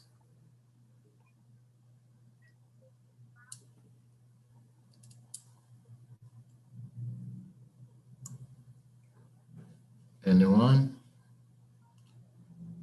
Going once, going twice.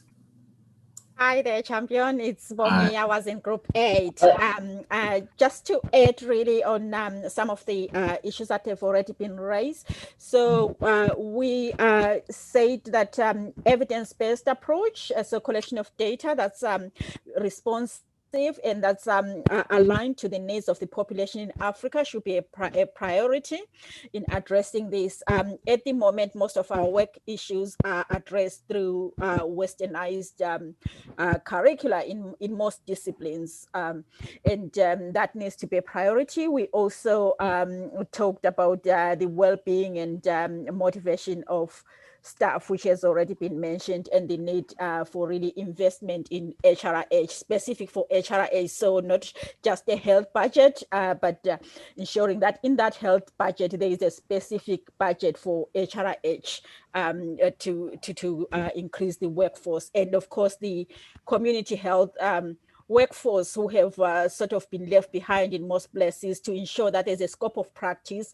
clear education structures across the countries. And I think Tracy Isman is on the call, so it would be great to hear her input on this, because I know they have done a lot of work around community health workforce, which is an issue across Africa. Thank you. Thank you, Bongi, and I'm sure we will invite him also to share a little bit about this. But what's central from this current discussion is really the competence of the health workforce, the relevance of their training and their ability to provide what we, perhaps the primary health care requires. Mena, I see your hand, and then I would like, after you, we move to the next section. Yes, Mena. Thank you for giving me the opportunity to say.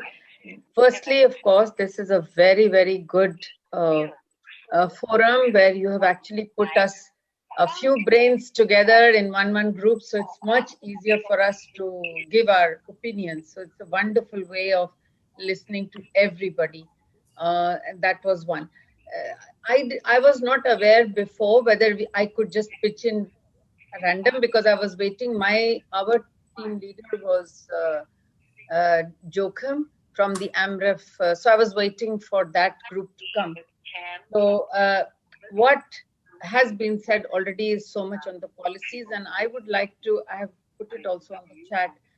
The problem is that this is my experience from many countries, that we do this good work of training and skills building and task sharing or shifting, whichever way you want to say.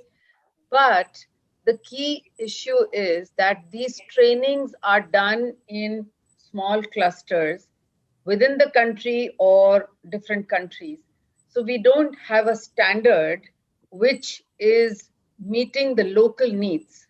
That is important for the curriculum, for everything. The second most important that the policies should include is that it will be what the certification will be provided will be acceptable at the national level by everybody.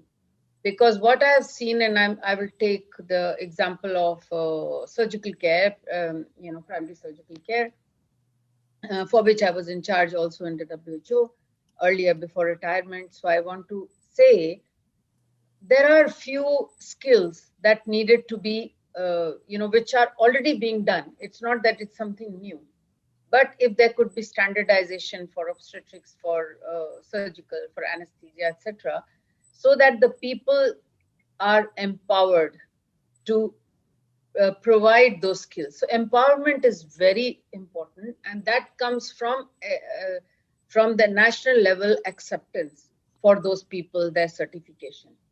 Secondly, what happens is there's a disconnect. You can do wonderful skills at the primary healthcare level, but it is not allowed. Why it is not allowed? Because the professional bodies have not agreed on those within the country. And therefore, that becomes a disconnect. And motivation is all about having, if they are able to do those skills, not only just salaries, and continuing professional development. That I found people just stagnating and saying, I have nowhere to go after this. Yeah. So these are the three things that the policies, and it has to be policy oriented as well. Brilliant. Thank you so much, Mena. And I want us to now see how we can link that with what's the potential that AfroPHC, the African Forum for Primary Healthcare, can offer in addressing or incorporating these suggestions regarding the PHC workforce issues. Shabir, could you move on to the next slide? And I'm happy to be a part of this if we are going to move in that direction. Thank you. Thank you so much. Having had this discussion, colleagues, what would be, or what was your discussion around broader priority areas for AfroPHC moving forward? How do we continue this discussion, and how do we move forward on AfroPHC, the workforce, and issues and the like? I can also invite one or two colleagues from any of the groups just to share. I see that there are still issues that are popping through: the migration, standardization of training, digitalization of data. What would you recommend as priorities for AfroPHC? And it'd be important, Champion, for us to look at things that are outside of workforce issues. I think that tends to be our problem. We only see ourselves in terms of as workforce issues matter. But we need to be thinking about other things as well. And what's important to the healthcare system that we are challenged, we feel, these need to be addressed. The actual payment system, is that an issue? Like digitization has been mentioned, the e-health technology space, have we got, and there are some people around the table and we're trying to figure out, are these other things? What else is important? I think the gender lens is certainly a key part of the workforce issue, but is it otherwise? Like that might be the way in which health policy is translated. So let's think about that. More comments on the Menti, and then I think as you asked the champion, if any, just point out one or two groups, maybe they can just respond. Yeah, no, that's fine. Thanks.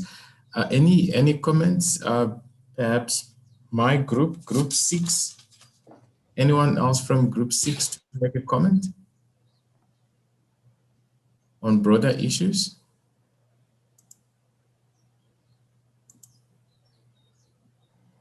Yeah, this is Innocent. I was in group 4. Great. And I think going forward, we really discussed the important stakeholders that really are quite relevant in the proper development and the training of PHC workforce. And I think AfroPHC should actively and effectively engage ministries of health or departments of health, training institutions, and to some extent ministries of education, and form and establish collaborative efforts to really promote training of PHC workforce that is fit for purpose. And also, we really need to identify, to work strongly with those other major stakeholders to make sure that the training of the PHC workforce is really fit for purpose. And it is important that, for example, the ministries of finance should also be thought about, because we need the money. Without money, we may not achieve much. So we really think that AfroPHC it may be an overambitious goal, but it may be the only way out to really achieve what we want. Thank you very much. Thank you so much, Innocent. And I think the big issue is it goes beyond just health workers. It's a whole big team that needs to come through. And there are specific issues that are being pointed out regarding priority areas, but it's not only affecting just the health, it's all the systems that build up the health system. And I think that becomes an interesting think tank for AfroPHC to how does it position itself into this type of space. Just for the sake of time, colleagues, I just want us to move on to the 4th question, and then I'll invite after that discussion some of our panelists to share specifically their own reactions to these questions. So the last question was, now moving forward with AfroPHC and having seen these issues that we've discussed and possible solutions, is there any suggestions of specific working groups that should be created in AfroPHC to just move these issues forward? And again, please use Menti to submit your suggestions, and then you can also comment. I think we'll take 1 or 2 comments on this particular topic. I think Mina has a hand up. I see Mina, yes. Sorry, but we have been talking in the PHC about the health workers, the policies, etc. But I didn't hear the community, the patients, their voice. That is very crucial to be built into the AfroPHC, because we will know what their need is, and that builds the entire into the health systems, the entire approach, integrated approach, not leaving anybody behind. Is the communities which will tell us where, because often you will find they are told to go to a referral hospital. They don't go. Or they are told initially itself for their first diagnosis for that to go far away to the district, or they don't go. So we are losing a lot of, we are not addressing, for example, the older people, for example, the vulnerable, the disabled people. And that is where the voice, that will make the primary healthcare Afro very much more stronger and a little different approach than anybody else. That's all. And we can go on and on this, but I know that you don't have much time. Thank you. Thanks, Mina. And what I picked and now drawing parallels across the discussions is that we need to think about work groups around communities and community engagement and involving the patients and them being at the center of their care. Issues straight are talking to healthcare worker capacity and capacity development in that sort of light, and around health promotion, health policies and issues on accreditation. and perhaps issues around research and how best we can actually engage all of this within a systemic, what would you say, Afro-specific type of engagement. So I also see that there are specific groups that are also being suggested, including health policy, multidisciplinary, something again on policy and data information, and how we can even think about, data-driven type of science and how it influences healthcare. So I just wanted to, at this stage, because of time, just to invite a few, just for a minute or two, from our key panelists to share what's their thoughts on these key questions that we're anchoring our discussion. Prosper, I want to put you in the spot and just your thoughts on all of this discussion today. Thanks a lot, Champion, and the rest of the discussants. I think the priorities have clearly been brought out for the AfroPHC and centered on how do we develop this workforce that will take this forward, and how do we ensure that they have the capacity they need and the resources they need to be able to move forward. So issues of capacity building, issues of resource availability and allocation, and also issues of empowerment, because they need really to be empowered in order to be able to move this forward. We must recognize, however, that for this to be able to be done, there has to be a mechanism to ensure that the priorities are set at the lower level, but that there is a mechanism to integrate those priorities into the overall plan for the country. So that by the time the country has the plan and it's looking at how it is going to fund that plan, it already integrates the priorities that come from the lower level as well. And of course, not to forget the linkage across the different levels. The issue, I think, of broadening the team has been brought out as well, that we do not restrict ourselves to only medical care and so on, but we should also look at what happens and influences health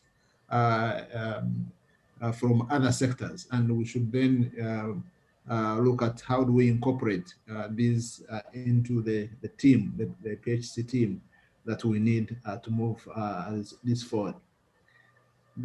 So I think that's important. And the mechanisms, I think, to do that have also been talked about. But I think we need to get a little more information, more evidence into this, so that we can actually quantify what the issues are and what the problems are, and be able to translate that into the actual needs that will be that could be discussed at a higher level with greater meaning. So there's a need again to improve our ability to capture the data that we need as we go on these health workers. I think the working groups, I would imagine that yes, some of the themes are coming out. However, I would also suggest that as these themes come out, we integrate these themes into the broader health services that we are talking about, so that we do it a little more holistically. And when we are looking at it, we only not look at the primary care, but we actually look at the primary healthcare elements that incorporate the primary care as well as other secondary and tertiary cares that are being given. I think the research part has also been highlighted, which is important, but is often forgotten or neglected. Meaningful research needs resources, and it should be part and parcel of the priorities for planning at that particular level that should be supported. So we need, I think, to advocate quite a lot on that. So basically, that's possibly the few, those are the few things I could mention at this point in time. Thanks, Champion. Thank you so much, Prosper. That was very insightful. I'm not so sure. Joachim, is still there? Joachim? I'm not seeing him. I think he's left. He's gone. And Soraya? I think they've left as well. Jim has left. So I think thanks, Prosper, for sticking around and being with Yeah, us. thank you so much, Prosper. And I think thank you everybody for this very insightful session. And I think just like what Shabir has said, all the issues that you've captured also in your groups, please email them to him. I think that's a fundamental for the future or the structuring of AfroPHC and how these issues influence the strategy moving forward. This was an interesting session, and I think the group discussions really made it fun. Shabir, I will hand it over to you. No, thank you very much. And I think that even though these ideas look very disorganized as you have put it together and all over the show, don't worry, we are going to sit and try and distill it, make sure that it comes together in a reasonably neat manner. But we're really very, very concerned to have all your thoughts somehow captured and considered as we proceed. So I want to stress, please email me or put on the chat, you know, anything that you feel important. And I hope that we can have this Menti out there. It's a powerful way to share things the way we think. And I think taking forward, we'll try and distill that. So let's go forward and very briefly talk about, you know, building the organization, because this is a very informal grouping. And at the moment, I think it's just reaching up very high. And I think we need to make sure that it is a body that speaks validly for people. And so we need, you know, we had this discussion previously that we ought to be looking at, you know, what sort of organization it is. And we, in the last workshop, said it needs to be a mix, not just individuals, not just institutions, but a mix of them. So there is a document we circulated as a sort of articles of association, and these are just some thoughts that we've put out there. You know, the full document we're not going to go through. This is an incremental, slow thing. We'll try and build it up. We want to, while we deal with substantive issues, we want to make sure that the organization that comes up is truly speaking for everyone. So it needs to be organized in that way. So we want to get from you quickly through Menti, and I really hope that as many people will jump onto Menti and contribute, because we really do need to see you, you know, putting your voice there. So use your Menti to sort of put it out there, what your thoughts are, and you can, you know, use that to drag along what you'd like, what you'd not like. And we need many more than the few people that are on Menti so far. So please, can more people get on Menti and start sharing with us? We really need that feedback. This often becomes really tedious discussions. And if you can give us some guidance, I think it will be much, much useful. We'd like to keep it strongly grounded in the people in the front line. So please put your thoughts out there. Only 4. I hope others are going to still start adding voices. Get on a Menti there and start putting your voice. So you can go through these questions as you pop up through it. 7 more people. We've got 67 people on board, and we must have you saying something. The Menti link, if you go on to menti.com, that's on your phone, go to the app Menti or app store, look for Menti, and it'll pop up. You download it, and then you use the code at the top, 909779, and just share with us what you think this should be. Should we be having, you know, 3 votes for organizations, 1 vote? So I think there's some preference showing up, which is really great. It can help save a lot of trouble for us. We don't want to waste our time on this. We want to put it to bed quickly, and we want your guidance to help us so that we don't have endless discussions on things like constitutions. So if you help us, it will really save us a lot of bother. Great. Please keep putting it on. We're going to move on to the next question because time is a challenge. So you can keep putting this in even in another few days. So you're not stuck. If you're struggling now, don't feel that you won't get your voice in. You can actually use that same Menti and the number if you record it, and you can put it in for 2-3 days time. So we've got up to 7 days. So please feel free to add your voice in there. So here we have another problem. People have said, do we say no charge because, you know what, this is a free thing, Africa never has money? Or do we actually say, no, people should be paying something? And this is a dilemma we've been facing where, you know, on the one hand, we'd like to help people to be part of this. And on the other hand, we're saying, no, hang on, when they get things for free, they don't take it seriously. And we've had a challenge with the course, which was freely made available. Lots of people joined it, almost 250, but somehow they didn't take it forward. So we need some guidance. So really your views on this matter, as I say, will save us a lot of headache. So it's menti.com. All right, so if you just go MENTI and search for that, you can then give us feedback on where we should be. So this is for individuals, which can be anybody out there who is willing to join us, even community leaders, community health workers, as well as professionals. And we could actually think about, varying that if need be, but we can think of that. But for now, fees for institutional membership. Do you think that institutions that join as organizations, should they be paying? What should they be paying? Where do we think we should be going with that? Again, remember, community organizations.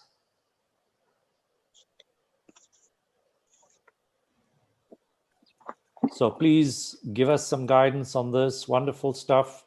I think we are coming with some views, so everybody's getting on board. 67.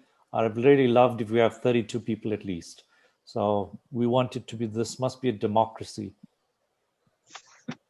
Good stuff. All right, well, great stuff. You're giving us feedback. We'll try and use this. We will use it. If you can add to that, it'll be really good. Please add your comments. If you don't feel that once we moved on, you can't add it. So you're on there. How do you feel the executive board? I mean, example is that the first one is something that was put in there, but we said, well, do people want it to be a bit broader, bigger? How do you want to manage this board? What do you suggest? Is 5 people enough to represent all the mix of people in the AfroPHC circle, or do we need more than that? So it's important that you give us the feedback, and I think your sense of what works, what should happen, will be very valuable. Please, menti.com, download it. You can see that lots of people feel a bigger team in more countries would be useful, and I think it's important. If that's what you think it should be, we can actually find ways to make sure that it represents the diversity, but your thoughts will be very, very valuable. Okay. As a core team, we will go through this, and hopefully using your thoughts shape the document a little better. We hope that after this, we will be having a launch meeting to actually formally adopt an organization and elect people. And so we hope that you will, you'll decide on who should be part of this group and are happy with the outcomes. So please go for it. Just give us more feedback. Those 63 other people out there, or 43 other people, we're waiting. Good. So thank you very much. Let's go to the next one. Elections of the executive board. These are simple things. You might put out your thoughts. Please just add your thoughts in there. Should it be by majority, or should there be a higher majority? It's usually commonly a majority vote. Should there be an election of the president, deputy president by the executive board, as opposed to by the membership? Can they co-opt additional non-voting members? Is the board should be 3 years or otherwise? These are things that you can just say, well, that's what your thoughts are. So I think please just put your thoughts, whatever you think. It's not too important. If you feel I'm not very clear about it, not a problem. If you have an opinion, please just put it out there. Move on to the next one. So show results. We've already got some results. So lots of people feel happy about most of it. So it sounds fine. We will still debate if there are any issues. We'll come back to everyone. Please keep adding your thoughts there. So we also want to consider an advisory board, because there are lots of organizations, but these are high-level organizations that may not want to be members of this organization, AfroPHC, but are important to us. We need to tell them, like WHO, Afro, or AMREF, or depending on the, if they say, I don't want to be a member, I can't be a member, lots of schlep, we want to say, listen, can you be a strategic partner? And that we keep them on board as a group that we can reach out to, get them to work with us, and build up, collaborations. Thank you. So that's good. So people like that idea. Great. Please just keep putting it in. If you're not happy, please let us know. So meetings, these are also quite standard. If there any, if you're happy with it, it's annual general meetings. We allow some online, especially with COVID. There's a quarterly executive board meeting, which is also kind of standard. It could be more often. And then at least this advisory board, we need to meet regularly. We don't want to just meet them once a year. We want to engage with them at least 6 monthly so that there's engagement widely. So it seems like that's good. Please just add your comments to it. I think we are almost on the hour, exactly 1 hour on the hour. So that's wonderful that we finished the meeting on time. Well, I think we've had a great, wonderful meeting. I wonder your closing thoughts, Champion and Bongi, as moderators, and then we can close. I found it completely wonderful. I think I haven't, I always get upset because I'm sitting behind the scenes and I can't be part of the group discussions, and I'm looking to someone to help me. So I'm wondering later, we're going to have to get more of you coming on board and helping us so that we can at least participate. So thanks. Champion, and then Bongi. I wanted to say thank you, everybody, for making it to this session. This was a brilliant session, and the discussions were really quite riveting. I think, I want to say thank you for the participation, and to you, Shabir, for organizing this. Well done, and I hope these discussions are going to go further. Happy holidays, Merry Christmas to everybody, and please keep in touch. Thank you, Champion, and Merry Christmas and Happy New Year to everyone. So Dongi, and then we close. Thank you. I just want to echo Cham's words, thanking everybody for participating. Really, it's been a really great panel discussions, great discussions during breakouts, as well as the feedback. And I think there are important issues really that have been made that will help us, even the core team, to take this work forward and ensure that we have a PSC that is fit to achieve UHC. Thank you so much as well, Prof. Shabir, for your leadership in this work. Back to you. No, thank you to Champion, Bongi, and the core team, Dr. Prosper Tumisime. Thank you for hanging out with us. And we really appreciate the panel that has been with us. And to all of you, I think we truly want it to be a broader group where each of you finds a way to take this all forward. So we want you to please engage with us. We'll send some emails out to give you an opportunity to see how you can slot yourself, but let's leave that for now. In the meantime, enjoy yourself for the new holidays, the holidays coming forward. Please be safe with COVID and enjoy this song. Bye-bye, everyone.